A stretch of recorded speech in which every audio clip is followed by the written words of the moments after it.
Good morning, everyone. I hope you're all enjoying the conference so far today. My name is Bethany, and I'm with the NC Serials Planning Committee. This is the sponsor lightning round session A. We had so many amazing, generous sponsors this year. We've had to split up the sessions into two, so you're in session A. We've got a really jam-packed session today. All the sponsors have 5 minutes to talk, and hopefully we will save some time for Q&A at the end. So I'm going to go ahead and hand it over to our first sponsor, Cambridge University Press. So thank you. Morning, everyone. Thank you for attending this session. I'm going to hopefully get my presentation up here. Can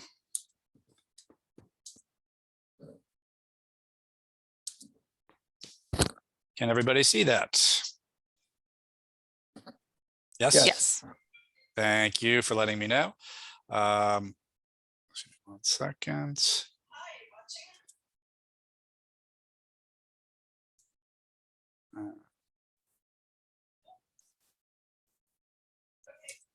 Okay, anyway, sorry for the delay there. So I'm going to briefly talk about our transformative agreements. Obviously, this is going to be a quick dash through that since it's a complicated subject, but certainly feel free to send me an email, donald.gallagher@cambridge.org, if you have any questions or need any additional information afterwards.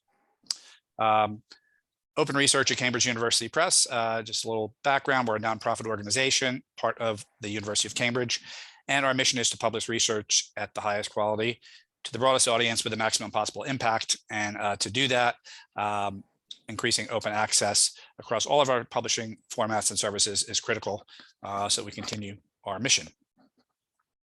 Our principal goal is sustainability in the transition to our journals, to open access and publishing.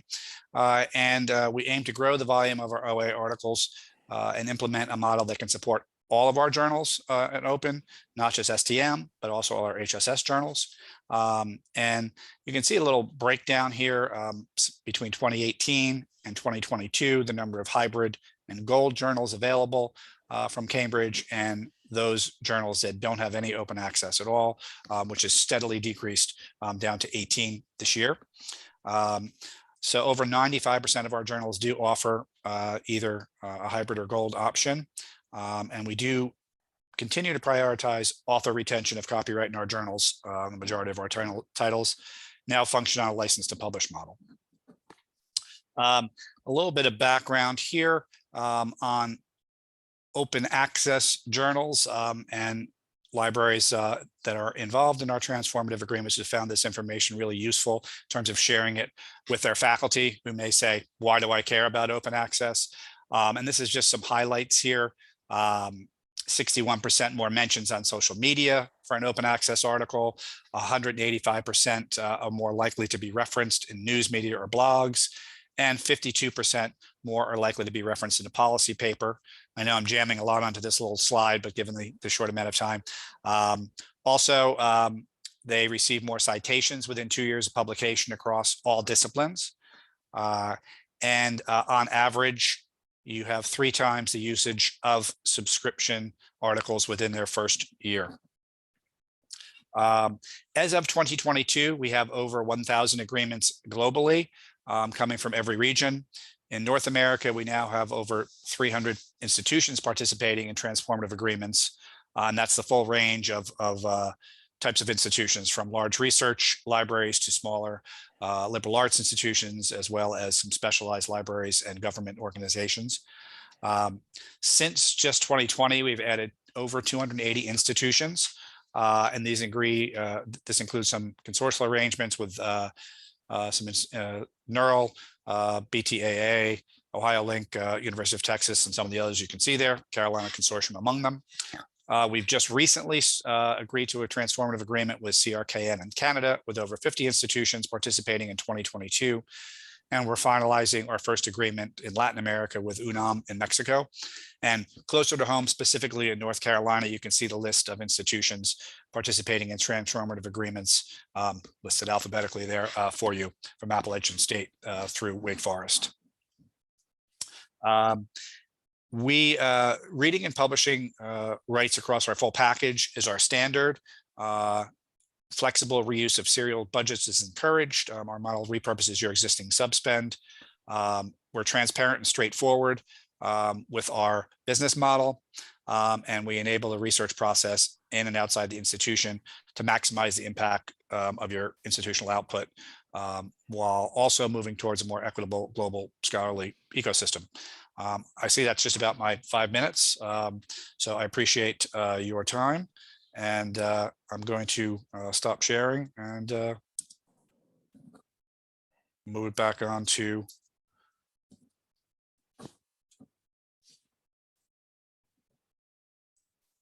Thank you so much, Don. Up next, we have Degroiter.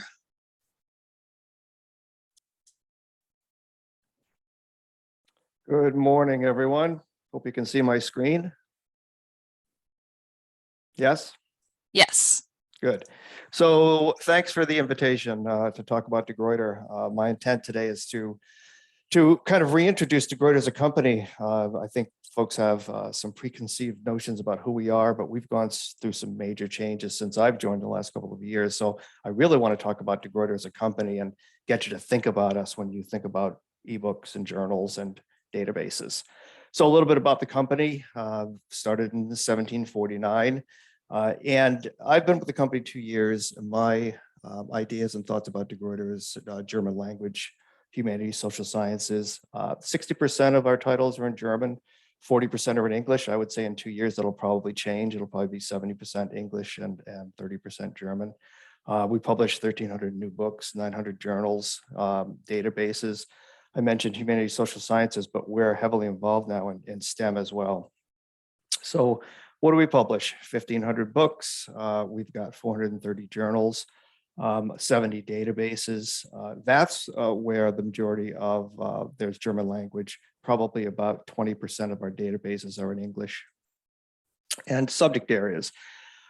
Humanities and social sciences still are huge for us, but we have started doing many more journals, books in STEM. And I would have to think that most people don't think of Degroiter when it comes to STEM, but it's a huge growth area for us. Also heavily involved in art and architecture. We've got a couple of publishing partners that are published heavily in those areas. So I really wanted to emphasize the fact that we're really branching out and publishing in more subject areas than ever before. And for books, 1,500 of our publications, new publications each year, 3,500 open access books. We cover 29 subject areas. We've been putting books on our platform as ebooks since 2008. First book was in 1749. And so 115,000 ebooks from Degroiter and another 2,400 each year from our publishing partners, which we'll get into in a little bit. 50,000 backlist books, and since 2014, EPUB format. And journals, a growing area for us, 330 journal subscriptions. We've got 100 open access journals. And then Sciendo is our publishing platform for open access content. And we also have numbers of journals from publishing partners. And when you see this slide, you can see some changes that have taken place when you look at the publishing partners, the subscription, and then the open access. A lot of growth. There's a lot of, shall we say, attention being paid here to Degroiter to open access journals. And then top journals. We have a number of high impact journals. These are the 4 that are the top. And again, like to start to, get you to think about Degroiter when it comes to subject areas such as STEM, which you may not have thought about us in the past. And we've got a couple of journal collections. The new one called Scholars Plus, 340 titles from 22 subject areas, and then a smaller collection, Research Now. These are curated collections put together by our editors.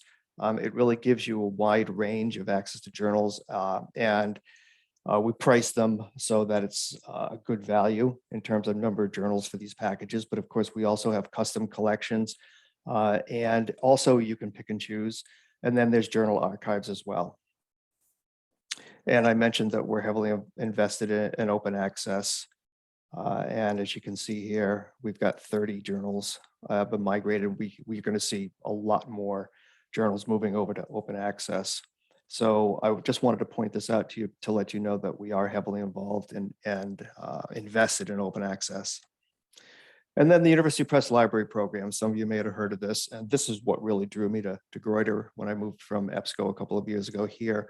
And this is having been someone who worked for NetLibrary in its infancy and knows all of the different models to buy ebooks. To me, this is the one that is the cleanest, the clearest.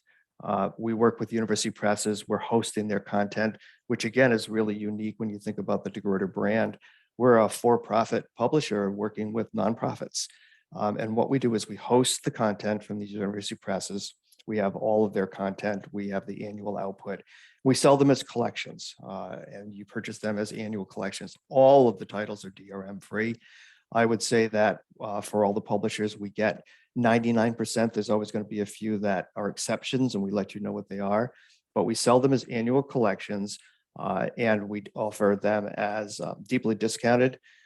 And again, I mentioned earlier that this model to me is the cleanest because you get all this great content from these very prestigious university presses and all DRM free.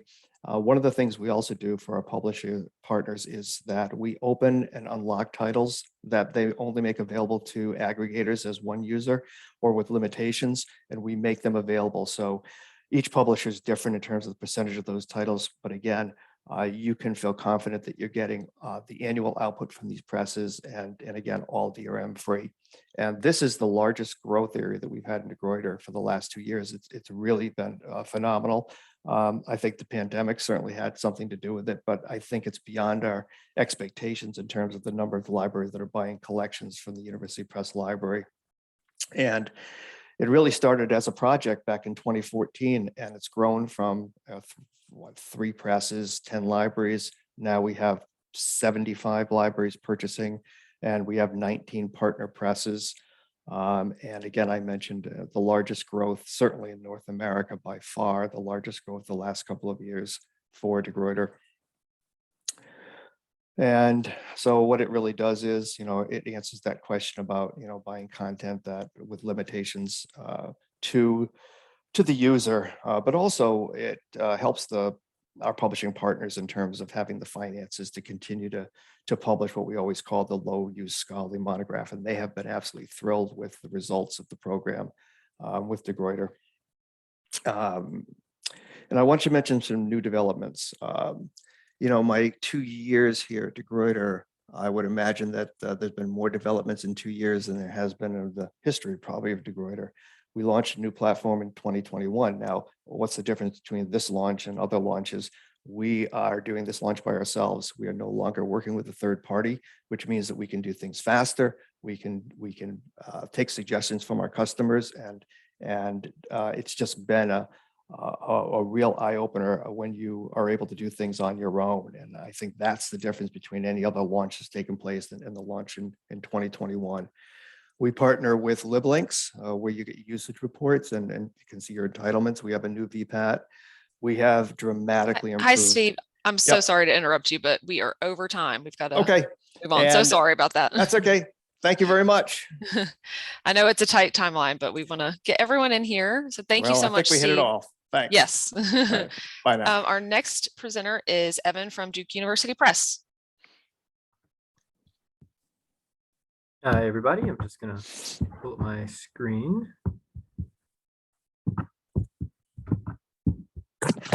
All right. Do y'all see that screen? Yes. All right. I am Evan Watson from Duke University Press. I'm here to talk to y'all about our newest initiative, the Scholarly Publishing Collective. This is a collaboration between us, Duke University Press, and 4 other scholarly journal publishers. That would be Michigan State University Press, University of Illinois Press, Penn State, and the Society for Biblical Literature. These 4 are leaving the journal hosting program on JSTOR. They've decided to sunset the current scholarship on that program and focus on archival content only. So these publishers that were hosted on that platform needed to find a new home. Between the 4 of them, they represent over 130 journal titles, 70,000 articles going back decades of content. So this migration was a huge lift for our team and for everybody involved. This is a whole different scale for us as some of the smaller university presses and nonprofit publishers. To give you a look at what this new platform looks like, if you have any current Duke holdings, it actually uses the same Silverchair backend and looks pretty much the same. Your users get to the articles, get to the PDFs, and actually uses the same librarian admin platform that you might log into for your Duke holdings. You'll now see Michigan State and all these others right there in alongside your Duke holdings, all in the same place. They're now all together on this new platform. So DUP's role in this collaboration is we're the vendor, we're the service provider, managing these business partnerships and collaborations. We manage the IT platform along with our vendor Silverchair, and then also leveraging our existing IT, customer support, our sales and marketing teams to kind of do all of that work on behalf of these other publishers who are going to continue to publish their journals. We didn't acquire these from them or take these journals onto our platform. Those 4 publishers are still the publishers of their own journals, and they have their own society partners and so forth. To give you a little timeline of this whole project, JSTOR announced in 2020 that they were going to be ending that current scholarship journal hosting program. So all these folks needed to find a new home. In February 2021, these 4, there were others on JSTOR that didn't come to us. They found other places to host their content, but these 4 announced with DUP that we would be starting this partnership and building this brand new platform. In July 21, we took over accepting orders, doing sales and renewals, managing those transactions on behalf of the publishers for your 2022 subscriptions. And in December, this whole time we've been building the platform, we've been getting the content loaded, getting all the metadata, DOIs transferred over, everything that needs to happen with that launch. Launched a preview version, beta version in December for librarians to preview. And hopefully many of you all have been on our mailing list and have been getting the communications. We've been trying to communicate throughout this whole process to let librarians know what to expect and what's happening to this content and where is it going to be accessed. And in December that launched. January launched to the public, to your faculty and end users, so that they can view the content. And throughout this whole time, we had a grace period where all the content was free to access without a paywall, so that there would just be a smooth transition. And that grace access ended at the end of March. Now it's up, paywall operating as normal, so you only see your paid holdings like you would normally have a subscription to. And coming in the fall, we're going to have publisher collections. So you'll have a package just like you have your eDuke journals complete package. You'll be able to have a complete Michigan State package, Penn State package, and so on, coming for the 2023 volume year. And here is the website where you can get more information for librarians, email address if you have any questions for us, or if you haven't been getting those emails from us to know what's happening, that's where you can find that. Thanks, everyone. Thank you, Evan. Next, we have EBSCO. Thank you. Today, I'm going to talk to you about a new service we recently launched. My name is Ann Campbell, and my title with EBSCO is Library Automation Manager. So we made an observation a couple of years ago. There's a lot of integration that occurs between a subscription agent system and the library system, including invoices, claims, and packing slips. But as most of you are aware, a large part of the service that serials agents provide is supporting your journal renewal process. So we asked ourselves internally, is there more opportunity for an integration between our system and the library system, specifically related around the journal renewal process? So would tighter integration between EBSCOnet, which is our subscription management tool, improve our customers' overall renewal process and hopefully save them time and offer some efficiencies? To explore that question, we approached many of our customers using a variety of different library systems, and we asked them to list all the tasks that they perform around the renewal process. We also asked for them to provide time spent per task so that we could have a measurable result when we completed the development. So what did we learn from our customers? There's a significant amount of duplicate entry that happens between the library system and EBSCOnet, as we learned that customers need to update the records in their ILS system as they perform certain tasks in EBSCOnet. We also learned that everybody, of course, does something different. There's a lot of customized workflows, and the library systems support a lot of custom workflows. So we knew that we needed to provide a tool that would provide customizability. So we created a problem statement. The problem statement was, as a serials librarian, I would like the renewal work that I complete in EBSCOnet to be reflected in my library system so that I can stop rekeying information into multiple systems, save time, and increase the overall efficiency of the journal renewal process. So based on that information, we proceeded with development and we created something called the EBSCOnet integration profile. What that does is, as customers renew their journals in EBSCOnet, they can now pick and choose what field updates are delivered from the EBSCOnet order record to the matching purchase order line in the library system. So in the EBSCOnet integration profile, as you see here on the screen, there is a list of fields that can be configured as well as turned on or off, so that customers can customize based on their internal workflow what data they want to be updated as they work through their journal renewal process in EBSCOnet.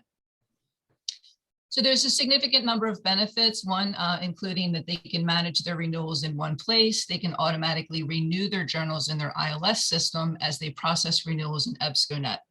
They're saving time because they're reducing the duplicate entry that they've done in the past. And the types of fields they can deliver include updating the list price in the ILS system, synchronizing renewal dates between the two systems, delivering updated EBSCO order numbers.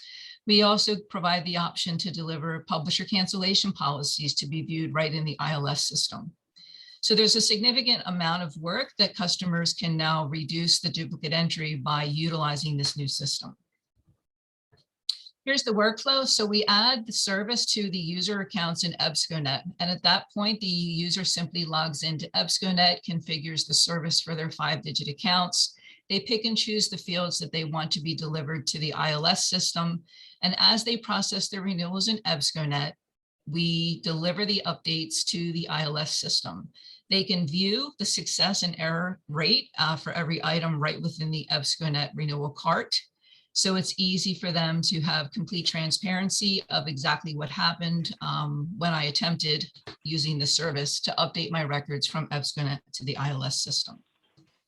The service is available now for the Ex Libris Alma system. We're in testing phase with Folio. We've also introduced the concept to OCLC in hopes that they'll pick up the service for the WMS system.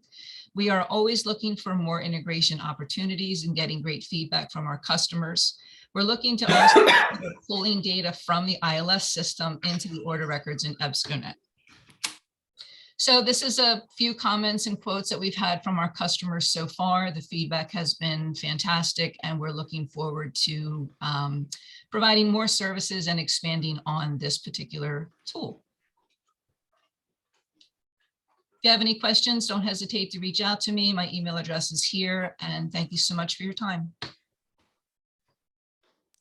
Thank you so much, Anne. Next, we have Shannon with Elsevier. Good morning. Just bear with me while I share my slide. Perfect. So good morning to the group. And of course, happy Friday. Of course, thanks so much for having us back as a sponsor. We always appreciate, being involved this way with conferences. So again, I'm Shannon. I joined Elsevier last fall. And before that, I actually spent almost 15 years as an academic librarian and I now provide support to schools in North Carolina and South Carolina as well. And I'm actually noticing some familiar names listening in today. So it's great to see you all listening in and joining. So now in this position, I work closely with Science Direct and Scopus. So certainly feel free to reach out at any point when questions come up. And you can see my contact info on our slide. So to offer something really practical to the group, what I'm going to do is highlight a few details connected to EPIC, as there have been some really recent changes to the tool. So recent, they've happened within the last several days. If EPIC is new to you, it is internally facing, and it's a tool that it's typically used by administrators and individuals who manage e-resources, and of course, work with usage data internally. And so it can connect you to usage data for Science Direct, for Scopus, also Engineering Village. So just know that any institution, any library subscribing to these resources automatically has access to EPIC. And a key takeaway is that as of early this month, so just late last week, EPIC is now the go-to location for institutions needing to access usage data for these tools listed on the slide. This also means that EPIC is now the main location for downloading COP5 usage reports. And here you can see that this takes place through the counter widget, again, located within EPIC. And just know that the widget, it does provide the same COP5 data that was previously available in the Elsevier admin tool since early 2019.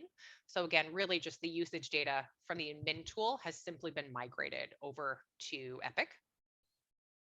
EPIC also has several supplementary reports that provide other types of data that could also be really helpful for your work and the different portfolios that you work in. For example, here you can see we have a global collaboration widget, and that can certainly offer perspective into your institution's global collaborations. You can also easily identify things like the most popular items accessed by your users. For example, the most used journal, even the most accessed article. And again, we all know that this can be really helpful for offering, different perspectives, different insight into your collection. And given how journals and books truly complement each other, you may actually find it really helpful to know that EPIC can also provide customized book turnaway reports. And one thing that it does is it can actually highlight the subject areas where books and journals are co-used the most, which again is kind of neat and interesting to gain more information on.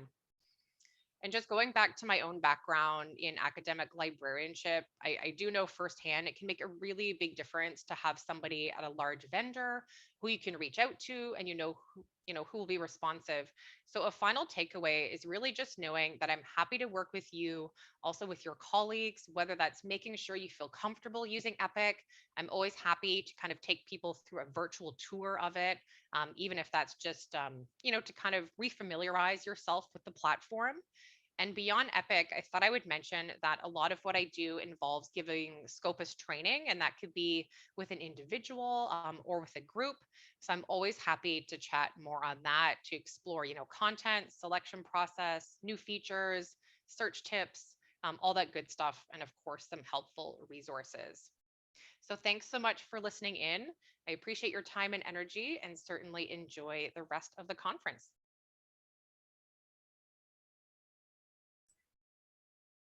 Thanks so much, Shannon. Next, we have Gabby with Emerald Publishing. Hi, let me just share my screen here. There we go. I'm just going to start talking and let me know if you can't see that. My name is Gabby Rundle. I'm the Cases Product Manager at Emerald Publishing. So today I'm going to be talking about our case studies, what we publish and what products we have to offer. So to kind of give a very brief explanation in terms of what are teaching cases. These are teaching tools which can be used in all areas of business management disciplines. Traditionally, they can be used in other disciplines, but for the purposes of today, I'm kind of talking about all things business management. And the purpose of teaching cases is faculty can use these cases to embed kind of theories into real world business situations for their students to really kind of embed those learnings. All of the cases that I'm going to talk about today come with teaching notes, which I will talk a little bit more about at the end. So just to quickly talk through the case publications that Emerald offer. We published The Case for Women. This is a collection aimed at promoting case studies with a female case protagonist. And the benefit of this is that it allows female students to see themselves in business leadership positions. Women tend to be traditionally underrepresented in case studies. And it benefits male students to see real workplace issues that their female colleagues may face, and they themselves as male business leaders upon graduating may need to understand and mitigate. The Case for Women is a journal, but also kind of a competition that we run each year. So there is a $12,000 prize fund associated with this. So the best 3 cases share that $12,000, the authors of those cases. And this is in partnership with The Case for Women, who are a UK-based organisation, MBA Roundtable and Forte. And the next journal I'm talking about is the Case Journal. This is the official journal of the Case Association, which is a North American-based organisation that promotes case writing and teaching. It publishes case studies, articles about case writing, case teaching, and editorials. So it kind of has a very wide scope in terms of its publication. And as I mentioned, has a North American focus, and all of those cases have teaching notes. Next, our Emerging Markets Case Studies collection is one of our largest collections. This has over 1,000 cases from developing economy countries. And the benefits of this is that it allows domestic and international students to see cultural and regionally specific problems facing businesses around the world. So at Emerald, we understand that not all students studying in North America, for example, will go on to work in North American business environments. And the Emerging Markets Case Studies collection exposes students to cultural, regionally specific business environments outside of the continent they're based in. This gives them the skills and regional understanding to take them into different geographical areas of the business world. We also have a number of third-party content that we license in from third-party organizations. So overall, this is another over 1,000 cases that come from the Kellogg School of Management, Darden School of Business, the Indian Institute of Management, Ahmedabad, the University of Cape Town, the Fudan University in China, and the Council of Supply Chain Management Professionals. So the collection overall really has this huge global focus that covers kind of as many different business management disciplines as possible. And the benefits of our content, Anne. So all of our own case content is double-blind peer-reviewed. So this is the Case for Women, the Case Journal, and the Emerging Markets Case Studies collection. As I mentioned, all of these cases come with teaching notes. The licensed party content, I think we have about 90% teaching note coverage. And the benefits of teaching notes are that faculty can read the teaching notes and understand if this case is appropriate for the course that they're wanting to teach. So it will include, for example, learning objectives, and they'll be able to identify whether those objectives are what the students should get out of a case study lesson. And the teaching note includes a comprehensive lesson plan, so they can just pick up the teaching note, familiarize themselves with the case, and be able to teach that straight away in a classroom environment. All of our cases are classroom tested. This means that we know the content that we publish does work in a classroom environment and can be used by faculty to teach their students these appropriate lessons and embed these theories appropriately. And it's not just kind of a theoretical idea that we are publishing within the case. We also publish compact cases, again, throughout all 3 of our proprietary content and some of our licensed content as well. These are shorter cases, so these are between 2,000 and 3,000 words. Students can read them in under 15 minutes, which means that they are more likely to come to class having done the work, done the reading, and be more engaged in that classroom discussion. EMCS and the Emerging Markets Case Studies collection and the Case Journal are both Scopus ranked, which we see as a really important acknowledgement of the quality of those journals.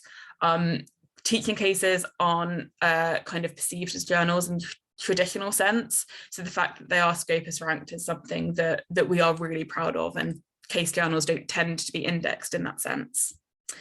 Finally, we have free support on case teaching, writing, and learning with case studies on the Cases Hub there. That's free for anyone to access. It's been developed by our editors, so very much case experts. And yeah, writing, teaching in the classroom and teaching online are all covered in there. And then finally on there, I've included a link to where our cases can be accessed online.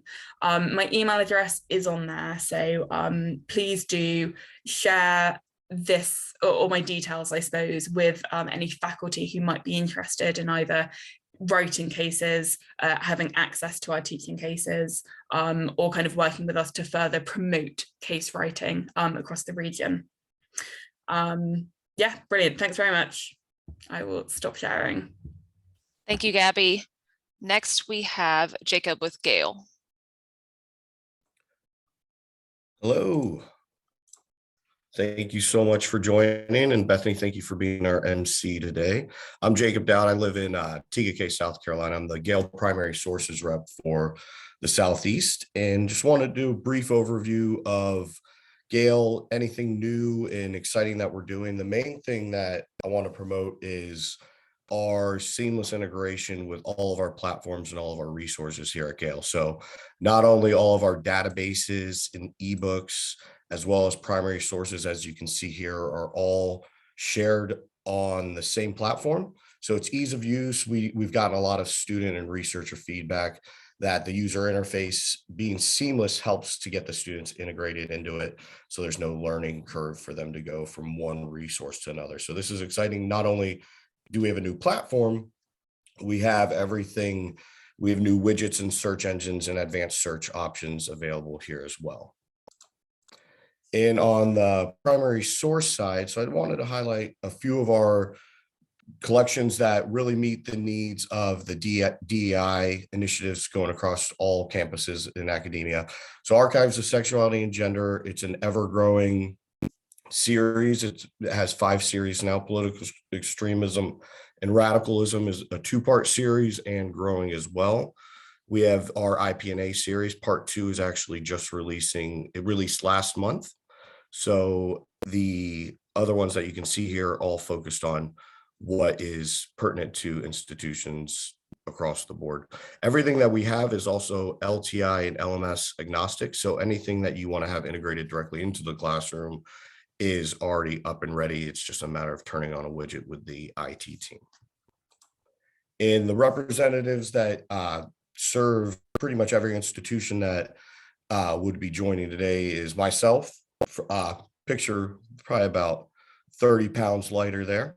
Kathy Gignac, she's down in Florida. She covers all of our ebooks and databases. And Vince Veslo, he's in Charleston, South Carolina. So we're local and can't wait to get back on campus to visit with everybody moving on to the new years. So that is all I have for you.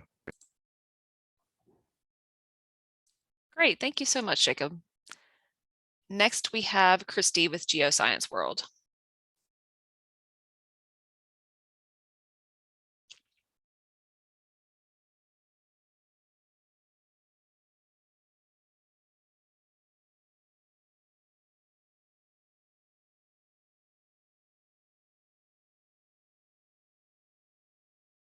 Hi, Christy. If you're talking, I think you're muted.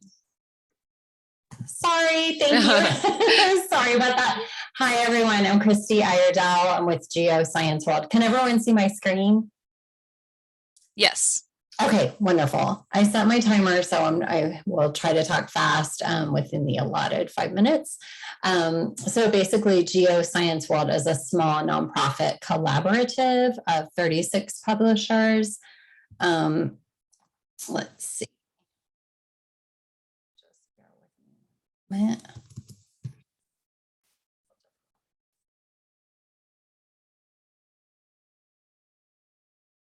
There we go. Sorry about that. Okay. Sorry, my slides are just kind of crazy today. Okay, so this just talks a little bit about Geoscience World. As I mentioned, we're a small nonprofit collaborative. We have a journal package of 50 journal titles, and we don't sell individual titles. We just sell them only as a package. And we include top-tier journals from some of the larger geological societies, such as Geological Society of America, Geological Society of London, and then we have some much smaller publishers that we include. And part of our mission as a nonprofit collaborative is to bring up some of our smaller publishers by including them with the larger, better known publishers. And we have a 95% renewal rate, over 8 million page views in over 47 countries. This just talks about some of our platform features. And if any of the librarians on this call would be interested in a live demonstration, I'd be happy to set that up. My contact information will be on the last slide. And I think that's also shared with of the conference. So this just basically talks about some of our platform features. We have a map-based search feature, which allows users to search by location or by bounding coordinates. And then we have some just kind of features that are pretty basic and standard in the industry, like faceted searching, innovative split screen display. And we have new content added on an ongoing basis. And our content is basically geology and earth science focused. And this just gives kind of a breakdown into the narrower subjects that are included within. And this just talks a little bit about our journals. We also have over 4 million GeoRef records, which are integrated with our journals, and they provide a richer search experience for our users. Our journal archive continues to grow, and it's actually included in the subscription. We don't charge extra for it. The journal archive goes back to 1905. And this slide just talks about some new content that we've added recently. And we, like I said, continue to add content and our ebook package as well. And this just talks about the article count relating to some of the new titles that we have. And we have over 2,000 ebooks from 11 of our journal publishers. The ebooks are a one-time purchase with perpetual access and no DRM. And we include MARC records for each title. And let's just go back to the ebooks real quick. I just wanted to say one more thing about the ebooks. We sell them by date segment. So we sell just like the front list only, or you can buy the packages by year, and then going back to the older content, we sell them in larger chunks.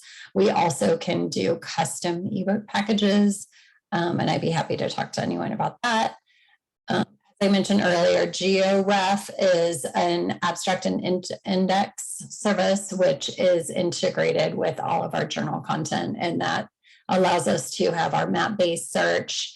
And there's also a thesaurus with over 40,000 vocabulary terms. Sorry, that's my timer that I set. It looks like I'm out of time, but here is my email address. And thank you all for joining me. And I hope you enjoy the rest of the conference. Thank you, Christy. Thank you. We have one more, Chris from IET.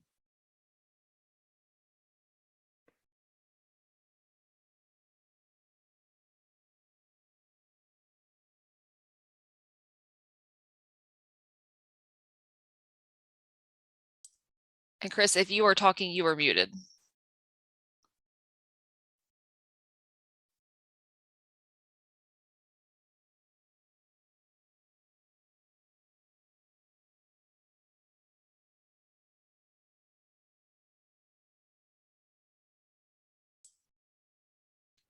You are still muted.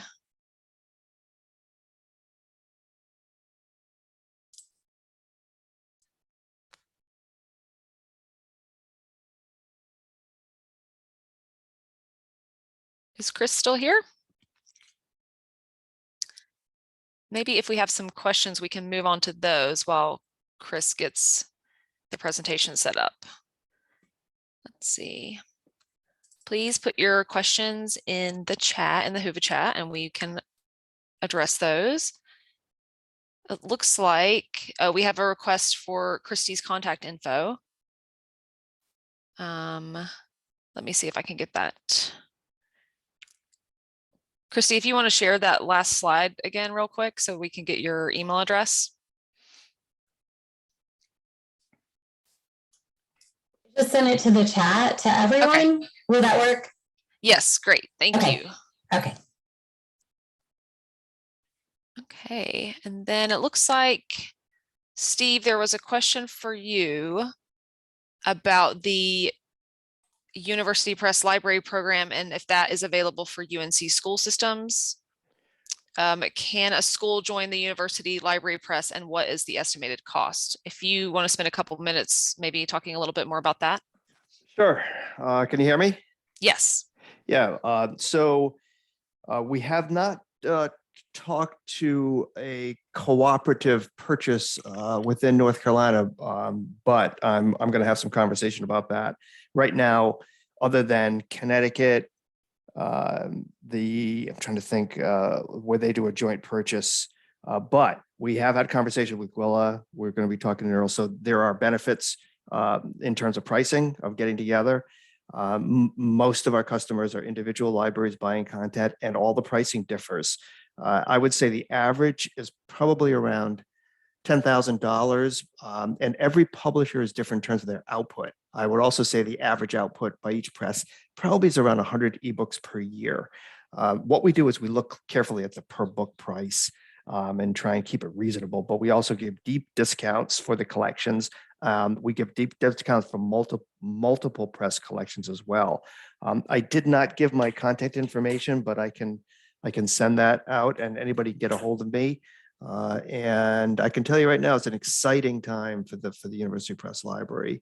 We have a lot of webinars. We call them Meet the Presses, where we get the presses to come and talk about. They love to talk about the content that they publish. And I think I said earlier, this is really unique because we're for profit and working with nonprofits, and they're all hosted on our platform. And this is what drove me to Degroiter. It's been a great 2 years. So kind of a lengthy answer and a shameless sales pitch for the University Press Library. But if you have any more questions, just get in touch with me. Thank you, Steve. It looks like Chris is back, but I do want to note that it looked like we were having an issue with one of the earlier presentations. So that's now been rescheduled to 12:15. So we're going to end this session about 5 minutes early so that people have a chance to move over to that session and have a break in between. So Chris, if you're okay to go ahead and present, you have the floor.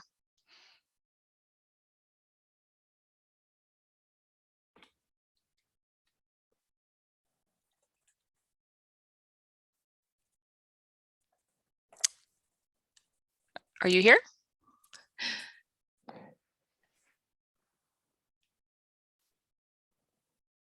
Oh no, okay. Well, okay, so I've got a message that Chris is experiencing technical difficulties. I'm so sorry to hear that. Let me check and see if we have any questions with our remaining time. Doesn't look like it. Okay. So, okay, so we can end our session a little early today. If you have any questions for any of the sponsors, reach out to us. We can get you in touch with them. Their contact details are also on the Whova platform, so you can reach out to them directly. But thank you so much for all of your time and your participation, and I hope you enjoy the rest of the conference. Thank you. Thank you. Bye. Thank you.